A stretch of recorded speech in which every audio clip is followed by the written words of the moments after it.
Hey everyone, Super Coco Bro here with every Underdock enemy explained as if I'm on Ascension 10 so you can win more of your runs starting off in the Underdocks. So whenever you start a new run in Slay the Spire 2, the first 3 encounters that you play in Act 1 are drawn from a pool of weaker enemies. 3 out of the 4 possible encounters are selected each run with equal probability. The first 2 that you can face are the Corpse Slugs, the Sea Punk, a Sludge Spinner, and 2 Toadpoles. Now, the Corpse Slug is a very simple enemy that has its moveset move through its order very fixed. It first does Whip Slap, which is 3x2, then it moves to doing 9 damage, and then it moves to doing Goop. So whenever you're facing this enemy, you always want to try and knock out or kill one of them while the other is doing Goop. That will save you an additional, it'll save you health, really, because when you knock them out, they're stunned, and then the next turn that they take, it's actually using the same move that they were knocked out in. So that's the general strategy for this. Sea Punk is easy, but also comes at you for a big attack to start at 13 damage, and then once it does Sea Kick and does the 13 damage, it goes to 2x4, and then it goes through a block and gain strength phase. So how you want to approach this fight is block as much as you can for this one, and then maybe take 3 damage depending on what happened with this one. Generally how it goes for myself, if I didn't draw enough block, I'm going to block for as much as I can, so I block for 10 and then I do a strike. And then from here, if I blocked on this turn, I don't want to take any damage here, so I block it full and do 1 strike, and then do as much damage as I can here. And when it cycles back to when he's doing 15, I try to do all the block I possibly can, and then all the block I possibly can, and then kill him on this phase, and then try and kill him on this one as well. So you can really get out of this fight with maybe 3 damage taken. Most of the time you can do it with taking 3 or less. And that's generally how you want to approach the Sea Punk fight. Remember, any health that you can save in Slay the Spire 2, the better off you are during the boss fight. So the Sludge Spinner fight of all the easy pool fights is a little different. He does start off its moveset by doing the same thing every single time, so you're always going to see 9 damage and a debuff of 1 week for next turn. But then after that, how its moves go, it's randomized. It could choose to do its 7 attack and 3 strength upgrade, or it could choose to do 12 damage to you. It's totally random. Then once it chooses its second attack, say it picked 12 damage, well, the next attack that it does is random also. It could pick the 9 attack and debuff, or it could pick the 7 attack and upgrade its strength. It just depends. So how I approach this fight is I always try and block this guy out first. I always try and get my 10 block on to block this, and then from here it kind of depends on what he does. So if he does 12 and I drew into all my block, I do like to take all the block I possibly can, because at that point he's not going to do a scaling attack for a couple turns, or at least 1 more turn. He could do that next, and then I could put some more damage on him. So you really can get out of this fight without taking very much, if at all, damage, if you're playing it right and you're trying to really block it full for this first one, and then maybe taking 2 damage on this, and then trying to block full basically every other time. You're going to get out of this fight with very minimal damage. The Toadpoles are one of those that if you don't play it correctly, you could really get smacked in the face, because there are 2 of them, and they always spawn one doing spikes. It's always doing spikes, and then the other is always doing the 8 attack. So they're always going to be coming at you with 8 damage, and the other one's going to be buffing itself for 8, or for spikes for 2 for the next turn. So how I approach this fight and how I can get out of this fight with very minimal damage is most of the time I do 1 defensive card. If that's Survivor, great. I mean, that's if I'm playing on the silent. But if I only have a defend, I'm going to take 3 damage the first turn, and I'm going to use 2 attacks to attack this Toadpole, get him down to 12 health. So when he switches over to doing the 4x3 attack that you see here, I can put 1 defend on and then attack him twice, because what happens is the cycle they go through is spikes, 4x3, and then 8. So if you can kill this guy turn 2, he's going to be doing no damage to you. You've blocked it full with with no damage from spikes, and this guy is buffing. So then your next turn, this guy is going to be doing the 4x3, and you can just block it full. Or you take 2 damage if you only got 2 defense.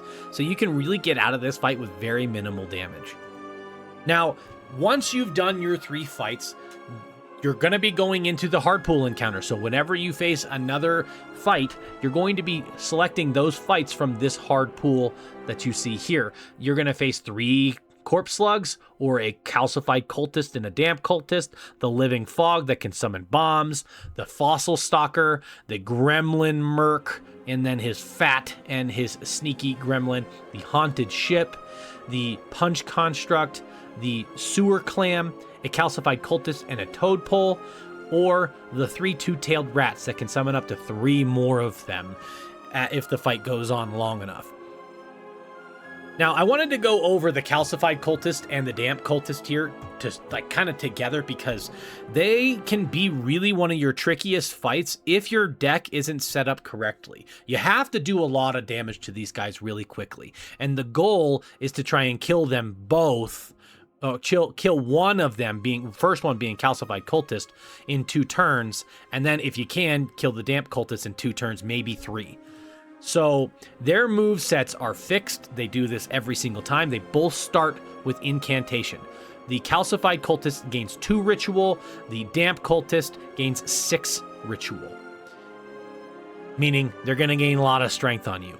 The second turn for the calcified cultist is doing 11 damage without any ritual going off. So he's doing 11, then 13, then 15, then 17, which is a lot of damage right in your face, and you want to try and take him out before he even gets to hit you once. So when you're facing off against the damp and the calcified cultist, you're trying to take out this guy first. Take him out as fast as possible. 2 turns would be great to just unload all your damage. Do not try and split your damage on a damp and a calcified cultist. That is not a good idea. Unless the card is literally AoE, then that's actually good. You want to do that. But the damp cultist, say you've killed the calcified cultist in a couple turns. You've killed him in 2 turns. Well, this by turn 3 is doing 9 damage. So he's doing less than the calcified cultist was doing in the turn before. So you're much better off to be able to maybe block for like 5. If you've got a block card, maybe you got leap and you're on the defect, you can block it full. You want to really do a lot of damage. Sacrifice a little bit of health to do damage when you get to turn 3 on the damp cultist, because he's going to be doing 9 that turn, then 15, then 21. You do not want to face this guy if he gets up to 21. It's not going to be looking very good. So take this guy out as fast as you possibly can. Potentially on that 3rd turn when he's doing 9, you want to take some damage. If you can't just block it full and do massive amounts of damage, depending on where your deck's at. You kind of have to evaluate where your deck is at with these harder pool fights on, can I take this guy out fast? Do I need to take some damage early so that I can kill him before he does bigger damage to me? And that's something that you always want to take into consideration when you're facing any of these harder pool fights. So the Fossil Stalker is one of those that comes at you with 14. Every single time. No matter what, it always comes at you for 14. And then from there, it has a 33% chance to do that attack again, or it could switch up and do 11 damage and apply Frail, or it could do 4x2. Now, if you've taken a lot of block cards, which you should be doing because this is the Underdocks, you should be taking extra block cards than you would in the Overgrowth. This fight shouldn't be that hard. You can weaken the guy to make him do worse to you, or you could be just outright blocking it, but you don't want to leave any leftover damage unless you're going to kill him very quickly, because he can scale out of control. Every time he hits you, he gains 3 strength, meaning he's going to be doing 17 if he ever does his latch attack. He'll be doing 14 if he does the tackle and applying frail, which then your next turn, you're not going to be able to block as much. And if he does lash after he gets strength, well, you're looking at a 7x2. And if he hits you again and you do lash again on you, well, he's doing 10x2. It's a scary fight that he could really get out of control if you don't block adequately. The Gremlin Merc he just comes at you with a lot of attack. He's very aggro. He comes at you with 16, and then he comes at you with 14, then 9, and then the next time he's coming at you with 20, and then 16, then 11. He can just really ramp up his damage and get out of control. So sometimes with the Gremlin with the Gremlin Merc, you're going to want to take a little bit of damage early. He's always coming at you with 8x2, then always coming at you with 7x2, and then always coming at you with 9 the first 3 turns, and then they're just stronger attack versions of it. So how you want to approach this fight is maybe you take a little bit of damage early so that you don't take a big attack of 10x2 when you can only block for 10, when you could have killed him maybe a turn before, or you could have killed him that turn if you sacrificed 3 health. A lot of these fights is maybe you sacrifice a little bit of health early so that you don't take a lot of health late. And another thing with the Gremlin Merc, he does spawn the fat and the sneaky gremlin after you kill him. And they are stunned. So if you can manage this correctly, you want to be able to kill the Gremlin Merc and then do damage to Sneaky and Fat Gremlin if that's possible. Now, sometimes it's not, and you're going to be taking 20 damage to the face and you need to kill him this turn, so that's okay. But if possible, you want to leave these guys stunned with extra energy for yourself to be able to attack him. And then how their attack moves come at you, they're always stunned their first turn. And then from there, the Fat Gremlin's trying to get out. He's just trying to flee. He wants your money. The Sneaky Gremlin is coming at you with 10 damage every single turn. So if possible, you killed Gremlin Merc and you've left this guy with only like 12 health and he can die by 2 strikes and you can defend for 5. If you didn't get any gold stolen from you, well then who cares about the Fat Gremlin? You kind of have to pick and choose on what you think is worth it for you when you get to this phase. So Haunted Ship is one of those enemies that I actually do like fighting just because it always does haunt first. It always gives you the option to have a free turn to be able to do lots of damage or set yourself up to have scaling set up in this fight. From then on, it always goes to the second move is Swipe, doing 14 damage to you on Ascension 10. And then it goes to Stomp, and then it just goes back and forth, and it alternates between Swipe and Stomp, Swipe and Stomp, Swipe and Stomp. So this is one of those fights that if you do have a good setup for damage, you're going to be able to hit this guy down a lot. Weak does really well against this guy because you've got the multi-attack. And really, one of the fights that I think it's much easier than most of the other hard pool fights because he gives you a free turn, right? He gives you the free turn of the 5 dazed, and those dazed go into a deck that you have like 17 or 18 cards. So you're really not even going to see those cards for 3-4 more turns. And by that time, you should have this guy dead. Living Fog. Man, Living Fog can want to be one of those characters or those enemies that really messes with you and really can hurt you. He always starts by doing 9 damage to you and then applying the most horrible debuff to you. It's Smoggy. And whenever you have Smoggy applied to you, you have one skill that you can play that turn, each and every turn until the end of the fight. So how I approach it, I try to obviously do as much damage as I possibly can to Living Fog to start. And then from there, I'm playing one defend and doing as much damage. And then trying to kill that Living Fog and then blocking for 5 or whatever defensive card I have. You kind of have to play this a little bit more like you're sacrificing some health if you don't have the cards that would be able to take this guy out, because he's just going to continue to do 6 and then summon a Living Bomb and do 9 to you, and then 6 and then summon a Living Bomb and do 9 to you.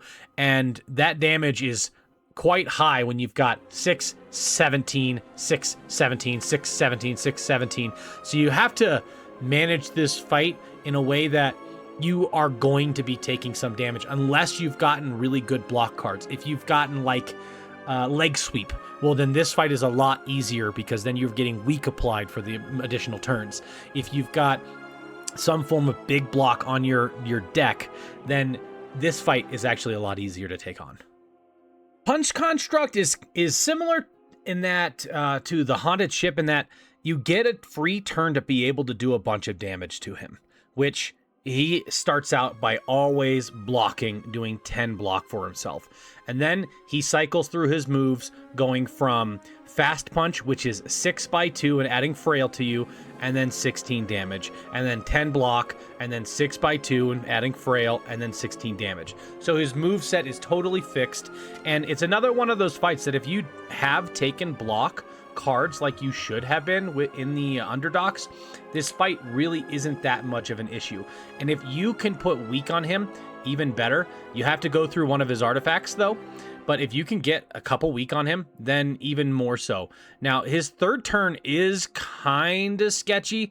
Your block cards are only going to be doing 3 block for defense, and if you've got some sort of bigger block, maybe it's doing 5 or 6 to you, that you might be taking some damage. So instead of necessarily playing all of your block cards to try and block as much as you can, maybe play 1 or maybe 2 less block cards to deal more damage to him and then kill him in a couple turns. Another enemy that you can face is the Sewer Clam, who always has block on him. It starts out with 9 block, and then it moves down to 8, then 7, then 6, then 5, then 4. So its block does go down from the beginning of the fight to the end of the fight. It starts out with 11 attack and then does pressurize to gain 4 strength. Then goes back to doing its 11 attack with 4 strength. It's doing 15. So then it goes back and pressurizes and does 19. Then goes back and pressurizes, does 23. Goes back and pressurizes, does 27. But I like this fight because you do get the opportunity to attack it when it's not doing anything. And yes, it does have the extra block that it has on there. It is decreasing as the fight goes. And if you can take this guy out within 6 turns, you have 2 free turns to do stuff to him, to really attack him. So you, for this kind of a fight, you do, and you might want to actually take a little damage, say on his 3rd turn when he's doing 15, instead of blocking it full. Maybe you do 1 defensive card and you take like 6, 4, 5 damage, and then you do big attack on him and end him in 4 turns or 5 turns, rather than letting the fight drag on. The Two-Tailed Rat is, it can be one of those that's an extremely challenging fight because you do start with 3. You're facing against 3 of these Two-Tailed Rats, each one doing a different move to start. One does 9, the other does 7, and the other does 1 frail. And they're always different to start. Now, after you've done 2 turns of this fight, and they're all cycling through their stuff randomly, it all goes random. So this guy doing 9 could go do frail, or he could be doing 7 damage, and the guy that was doing 7 damage could be doing 9 damage, and the guy that was doing frail could be doing 7 damage. So they could potentially, in the second turn of the fight, be doing 9, 7, and 9 damage coming at you. So you do want to take one of them out. If you have AoE, please, by all means, take the AoE and use it on these guys. So AoE is a big one. If you've got the Necrobinder, you want to take a So. I mean, if you're going to try and face a whole bunch of hard pool fights, AoE is something that's extremely necessary. Because if we look back at how many of these fights in the hard pool are actually AoE here, you've got 1, 2, 3, 4, 5, 6 of them. It's actually more than their single target. So if you're going after hard encounters, you really want to take AoE cards that'll really help you in these fights. Next, I wanted to go over the Underdock elites and how their patterns present themselves to you, and how to basically play your cards to take the least amount of damage possible against these guys. The Terror Eel can be the scariest of these fights, but also at the same time could be, if you have your deck arranged correctly, could be one of the easier fights, because he always comes at you with 18 damage to start, and then he does a 4x3 attack and puts 6 vigor on himself, and then cycles back to do his 18 damage attack, which is now doing 24. If you can, you really want to be able to block for as much as you can and do just little damage here and there if you have the block to be able to mitigate most, if not all, of his damage. I've had runs where I didn't actually stun this guy until it was like 7 turns down the line, and I had 50 to 60 to 70 to 80 doom on the guy. So when I was going to stun him, he was just basically dead. It depends on how your cards are set up to be able to do this, but this is a guy that you need a lot of block, and then you need to be able to set it up so the stun is the most beneficial for you. Because if you stun him just barely and you look at your card draw and you have all defensive cards coming, maybe it wasn't a good idea to stun him there. Maybe you should have waited 1 extra turn, blocked with all of that hand, and then stunned the guy. So this fight is one of those that can really be easily managed if you've taken the correct cards in your deck to be able to kill this guy. Because once you get the stun down and you don't kill him the next turn, you get basically a free turn because he puts terror and he applies the 99 vulnerable on you. But then he's coming at you between 33 and 37 damage. So you don't want to take that unless you've got the most block heavy deck in the world. You want to kill him then. You want to kill him right then and there. So setting this guy up to be stunned when you can do tons of damage during his non-attack phase is essential.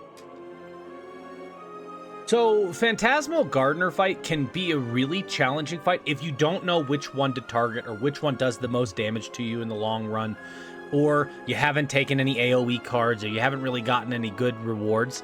It can be a rather challenging fight, but Phantasmal Gardener goes as follows with its moveset.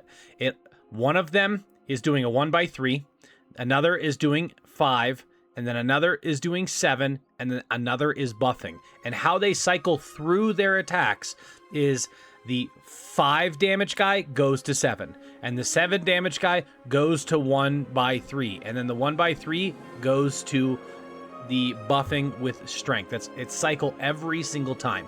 So if you're gonna face this guy and you've got some really high damage and you think it's gonna be a shorter fight, this guy, the second Phantasmal Gardener, does the most damage in the first 3 turns. He does 5, and then 7, and then 3. So he does a total of 15 within the first 3 turns. Now, over the long run, on a long fight, the 4th Phantasmal Gardener does the most damage to you because it's buffing here, but its second attack, which would be its second turn, which is its first attack, does 8 damage, and then it does 10 damage, and then it does 4x3. It just scales harder than everything else because it gets its damage buff the quickest. So in 3 turns, this guy does the most. In 4 turns, this guy does the most, and then on, he does the most. So you really want to kind of try and target which one you think you can kill fastest. Like if you think it's going to be a quick fight and you want to try and take this guy out, then take him out. If you think that it's going to be longer and you're kind of more set up for blocking a whole bunch but doing a little chip damage here and there, then you're going to want to be able to take out this guy first here. The first guy, he really never reaches the highest damage out of anybody. He's always the last place, no matter how far the fight goes. And this guy is in 3rd place for how much damage you do. So if you're facing this guy and you have a lot of AoE, great, do your AoE. But if you only really have single target damage, if you think the fight is going to go long, take out the guy in the back. If you think the fight is going to go for a short term, take out this guy. Now, Skulking Colony is one of the more challenging elites, if not the most challenging, because you just can't kill him in like 2 turns to avoid its damage. Because Skulking Colony does have that damage cap of 20 that you can do every single turn, you have to take 4 turns to beat this person, unless you can somehow find a way to put 80 doom on him within 3 turns. So with this, it's a very fine line balancing act that you need to play with Skulking Colony. Skulking Colony always comes out and deals 16 damage to you. And then its next turn, it's dealing 16 damage to you again. And then from there, it does its 11 damage and then gains 3 strength. Then it does its piercing stabs, which is an 8x2 attack, but it has 3 strength, so it's doing 11x2 damage. So you're always going to see 32 damage for the first 2 turns, then you're going to see 11, and then you're going to see 22. So you're seeing a major total in damage of, let's do the math here, 43 plus 11 is 54, 65 damage that you're going to see no matter what. You're going to see 64 damage. So if you can kill him in 4 turns, great. Then you're going to avoid that big 22 burst. But likelihood of that, you're most likely going to have to absorb some damage during its first 2 turns where it's doing 16 damage and when it's going to do 11 damage and 3 strength.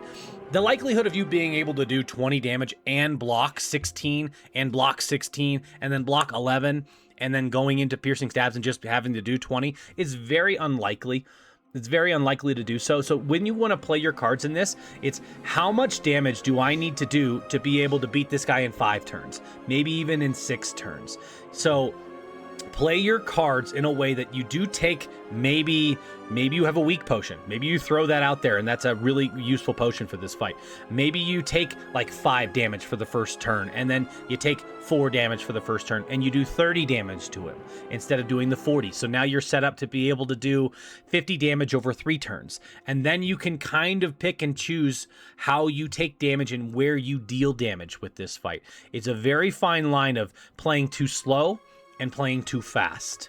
And you have to kind of balance that with your card choices and how you're going to play the cards during the battle. Now we go into the Underdog bosses. And I have found that I love Lagavulin. I love getting set up and having lots of powers and being able to take him out quick. But I have found that these bosses can be quite challenging if you're not building your deck right. And if you're playing too slow, if you're playing to where you don't want to try and take damage and, oh, I'd rather block for 3 extra health rather than hit him for 10, which we need to be able to balance out correctly. So if you're facing Lagavulin, it sleeps for the first 3 turns. And once that sleep is broken, either by you attacking past its block or by the 3rd turn being done, he then comes at you for 21 damage and then comes at you for a 10 by 2 and then comes at you for 14 damage and gains 14 block.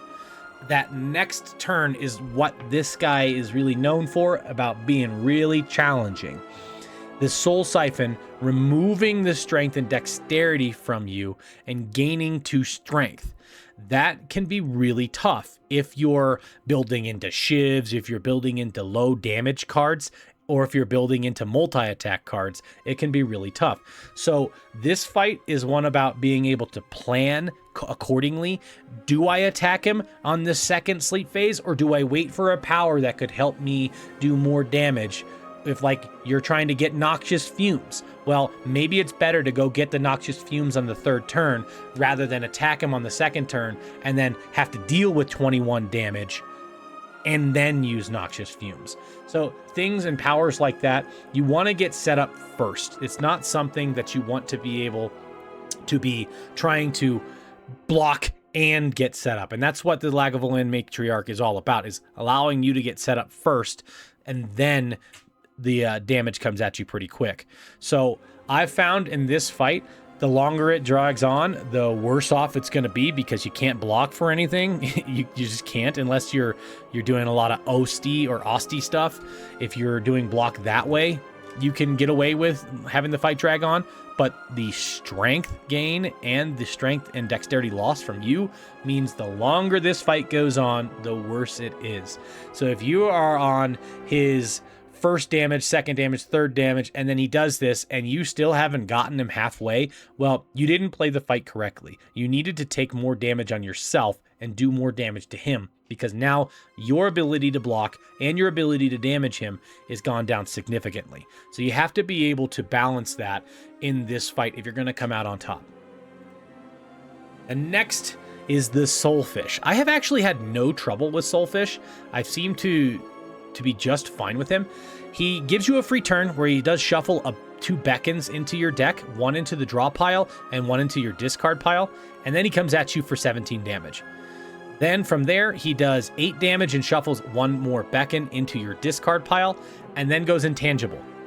So he's going intangible when he's doing 12 damage and applying 3 vulnerable to you, which you need to be able to block. So just block for that turn. So sometimes you need to pay attention to what their moves are doing and what your deck is like coming up, so that when that turn takes place, you're not drawing into your block when you needed it for the next turn, if that makes any sense. You really need to pay attention in this guy, because you don't want to draw into beckons when you don't have the energy to get him out of the deck. Or sometimes you do want to draw that beckon because the next turn your deck setup is absolutely terrible for his 17 damage attack coming at you.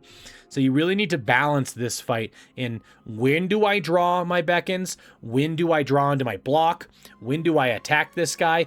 How do I play the beckon instead of doing damage to him? Do I block instead of do damage to him? It's a fine line with this fight. And I've found that the more damage that you can do early, the better, because he is coming at you with things that will cause you to not be able to draw into your deck and draw into your block and draw into your damage that hit you, making the fight, the longer it drags on, the more of a slogfest and the less chance that you have of being able to take this guy out. The Waterfall Giant. So the Waterfall Giant is the last boss of all of the Underdocks here, and you need to have block. If you see that you're facing the Waterfall Giant at the very beginning here, you need to make sure that you have the adequate amount of block. If you've got cards that can weak, you need to have those.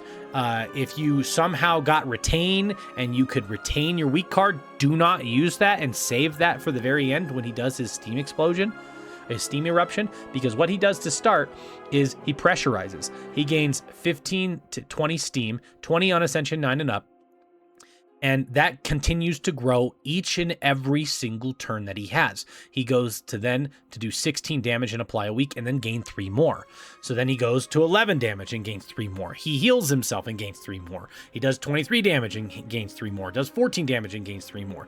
And then once you kill him, he blows up and explodes all of that steam eruption. So if you're actually doing the math here on Ascension 10, he starts out on 20 and then has 3 steam mores, 23, 26, 29. Oh, I read that incorrectly.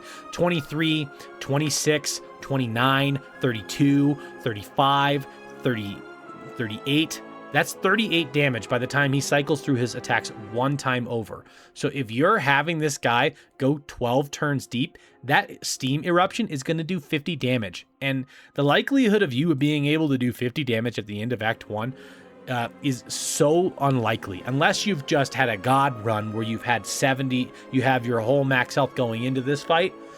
This fight can really be tricky if you're not taking him out fast enough. And that means sometimes taking damage during his turns, like this one right here. If you just want to take some damage during his second turn, you should, because you want to be able to get as much as you can off. It depends on how your cards are drawn. Also, if you're drawing a bunch of block on stomp turn and you have no attacks, well then block, obviously. But the longer this fight goes, the worse it is, and you need to have some form of weak to be able to take his eruption turn out of play. Because if it's doing 40 damage on you, you have 1 weak, it turns it down to 30. So that's a lot of block that you could possibly have. And when you make him blow up, you really want to pay attention to your turn that you have coming. So when you kill this guy, look at what you have that's going to be drawn. Do you have enough block that you'll be able to survive? If you took him out now, can you draw the right amount of block? If not, take another turn. Then kill him to see if you've got the right amount of block coming. So block cards are essential in the Underdocks, and that's the thing I want everybody to take home, is block cards are absolutely essential when you're facing the Waterfall Giant, when you're facing the Lagavulin, when you're facing all of the Skulking Colony, the Phantasmal Gardener, the Terror Eel, the Two-Tailed Rat can be, the Sewer Clam too, the Punchcron Trucks, yes too. I mean, Living Fog, a big block card helps with here. Haunted Ship, not so much, but you do still need to be able to block, obviously. The Gremlin Merc comes at you for 16, then 14, then 9. So it's a lot that you can do damage-wise to you. You need to be taking your block cards. The Fossil Stalker coming at you for 14. You don't want this guy to ever hit you, so you need block. Damp Cultist is one of those damage race. Do damage, so the block cards are not necessarily essential for this. Same with the Calcified Cultist. And the easy fights are easy. So with all this here, my takeaway that I want to give to everybody is make sure you are taking your block cards. Make sure you're planning to maybe during these early fights, take a little bit of damage early in the fight so that you don't take a lot of damage at the end of the fight. And that's it for this video. If you want to see another video for the Overgrowth and this helped you out, let me know down in the comments below. I'll catch you all in the next video.